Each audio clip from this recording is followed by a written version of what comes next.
तो guys finally आ गया अपने हाथ में आईफोन 15। बहुत टाइम से उसका इंतजार था, बहुत लंबे टाइम से मैं सोच रहा था कि फोन लूं। अब जाके मार्च में फोन लिया है और इसी करते अनबॉक्सिंग देखते हैं इस डब्बे में क्या क्या आपको मिलता है और फोन के बारे में पूरी डिटेल डिस्क्रिप्शन में आपको इस वीडियो में देने वाला हूं। तो तुम भी वक्त जाया मत करो, जल्दी सब्सक्राइब करो वीडियो को ताकि तुमको ऐसे अपडेट्स मिलते रहें।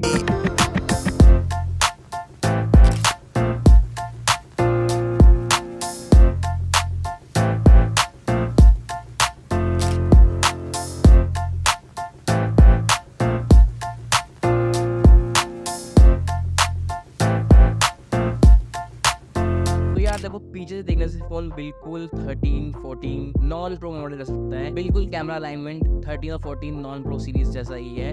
बट जो मेन चेंज यहाँ देखने को मिलता है वो है इसका फ्रॉस्टेड बैक ग्लास। यहाँ पर एप्पल ने इस बार पहली बार ऐसा करा है कि आईफोन की नॉन प्रो मॉडल्स में इन्होंने फ्रॉस्टेड ग्लास दिया है, नहीं तो सिर्फ प्रो मॉडल्स में फ्रॉस्टेड ग्लास आते थे।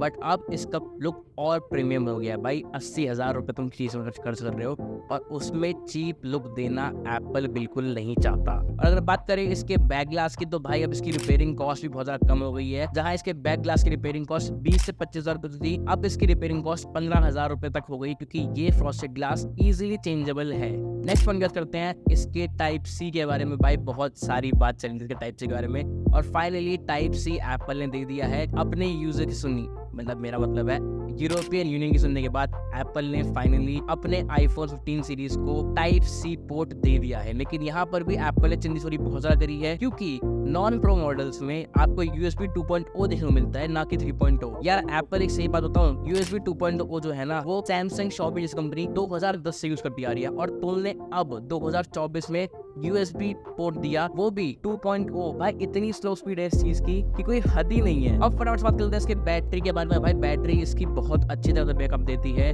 जो कि बहुत अच्छे लंबे टाइम तक चल जाती है। मैंने सुबह अपने फोन को देखा था तो उसकी बैटरी 70% थी और अब भाई शाम के 5 बज रहे हैं जो तुम देख सकते हो और इसकी बैटरी परसेंटेज टाइम पर 42%। काफी अच्छा खासा बैटरी बैकअप देखने को मिल जाता है। अगर तुम एक नॉर्मल यूजर हो तो तुम्हें 1 से 1.5 दिन तक का बैटरी बैकअप मिल जाएगा। अगर तुम हाई एंड गेमर हो तो भाई तुम्हें एक दिन पूरा आराम से निकल जाएगा इसकी फुल बैटरी पर। अब बात कर लेते हैं इसके सबसे चाहिए थे फीचर के बारे में, जो कि है डायनामिक आइलैंड। भाई 2022 में एप्पल ने प्रो सीरीज में 14 प्रो सीरीज में डायनामिक आइलैंड इंट्रोड्यूस किया था। उसके बाद से इसकी इतनी गंदी हाइप बनी कि हर जगह बस बात हो रही थी एप्पल के डायनामिक आइलैंड की। ये बात नहीं है कि और कंपनीज ने नॉच नहीं दी, लेकिन जब एप्पल ने नॉच दी तो उसने कुछ अलग किया और वो अलग इतना अलग था कि एंड्रॉइड डेवलपर्स को 2 दिन नहीं लगे इसका क्लोन बनाने में। अब डायनामिक आइलैंड की बात हुई है तो डिस्प्ले के बारे में बात करना जरूरी है, क्योंकि इस बार डिस्प्ले में बहुत अच्छे चेंजेस हुए हैं। लास्ट ईयर आईफोन 14 सीरीज में जो पीक ब्राइटनेस थी वो थी 1000 निट्स, जो कि अब बढ़ के 1600 निट्स कर दी गई है। और अगर आप आउटडोर में हो और सनी डे है बाहर तो इसकी पीक ब्राइटनेस 2000 निट्स तक बढ़ के जा सकती है। बट फिर वही एक कंप्लेंट रहेगी मेरे को एप्पल से। इस बार भी मेरे को एप्पल से सेम शिकायत है कि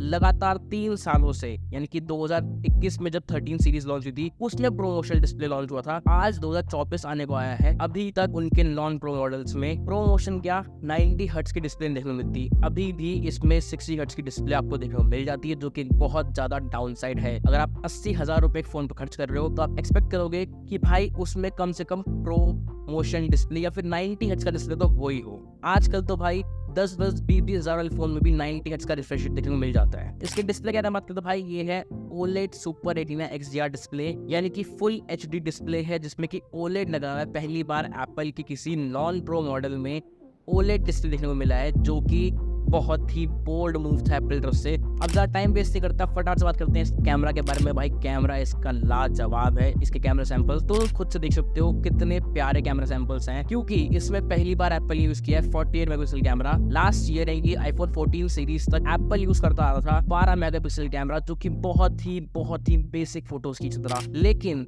इस बार एप्पल ने आईफोन 15 सीरीज साथ अपना 48 मेगापिक्सल कैमरा लॉन्च किया है नॉन प्रो मॉडल्स के लिए भी। एप्पल का कहना ये है कि अगर आप इससे फोटोज खींचते हो तो ये डायरेक्टली आपको 2x जूम की कैपेसिटी देता है, यानी कि आपको तीसरा कैमरा इस फोन में नीड नहीं है, क्योंकि डिजिटल जूम इतना क्लियर होता है कि वो एक 2x लेंस तरह काम करता है। अब बात करते हैं भाई इसकी वीडियोग्राफी के बारे में। इस वीडियोग्राफी की क्या तारीफ करूंगा, मतलब मेरे पास शब्द नहीं है एप्पल की वीडियोग्राफी के लिए। इतना अच्छा परफॉर्म करता है ये कि मतलब it can fail any DSLR of any range. इस बार हमें एक नया फीचर देखने को मिलता है जो कि action mode in this camera, जो कि लास्ट ईयर प्रो सीरीज में था, अब नॉन प्रो सीरीज में भी आ गया है, and that is also a bold step from the Apple. बाकी तुम्हारे व्यूज क्या है इस फोन को लेकर, जो भी व्यूज है उसको कमेंट्स में जरूर लिखना। लेट लो एक सेकंड। बाकी तुम्हारे व्यूज क्या है इस फोन को लेकर, जो भी व्यूज है कमेंट जरूर लिखना। I am eager to see each one of the comment regarding this phone. और मेरे पास एक पुराना फोन है iPhone 11 जिसका कैमरा कंपैरिजन मैं इसके साथ बहुत जल्द आने वाला हूँ, तो बी रेडी फॉर दिस और सब्सक्राइब करना चैनल यार, क्योंकि हम लोग बहुत ज़्यादा करीब है 100 सब्सक्राइबर्स के लिए। अगर वो कंप्लीट होंगे तो एक स्पेशल वीडियो बहुत जल्दी चैनल पर लॉन्च हो जाएगी। आई होप तो वीडियो पसंद आई हो, और एल्गोरिथम हिसाब से तुम्हें ये वीडियो पसंद आएगी, और मेरे ख्याल से तुम्हें ये वीडियो बहुत पसंद आएगी। I am Aryan, I am on leave till the next one, bye bye.